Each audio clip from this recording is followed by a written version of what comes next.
मदारी मिल गया महाराज। मदारी उसे खेल दिखा रहा था, ऐसा खेल दिखाया उस बालक को, ऐसा मोहित किया कि महाराज उसके जेब में 100 रुपए थे ना, वह निकाल करके ले मदारी को महाराज हाथ में थमा दिया। अब किस प्रकार का फल खरीदे?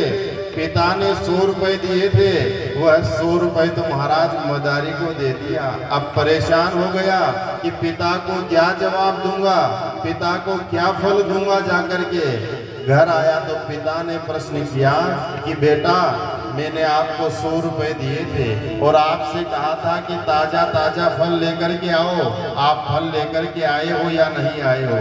तो बालक ने कहा कि पिताजी मैं आपके लिए फल लेकर के नहीं आया हूँ। आपने 100 रुपए कहाँ रखे? तो उस बालक ने कहा कि मैं मदारी से ऐसा मोहित हुआ कि मैंने आवेश में आकर के उसे 100 रुपए निकाल करके उसे दे दिए।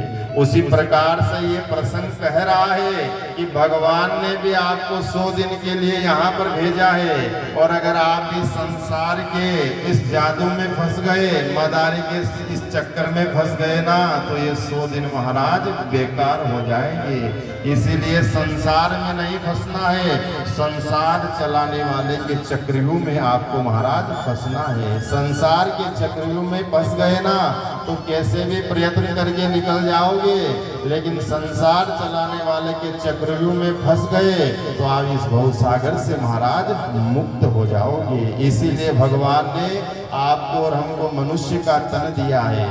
मनुष्य का तन इसलिए दिया कि आप महादेव की कथा को श्रवण करना। मनुष्य का तन इसलिए मिला कि आप नित्य प्रतिदिन 1 लोटा जल महादेव को अवश्य समर्पित करना।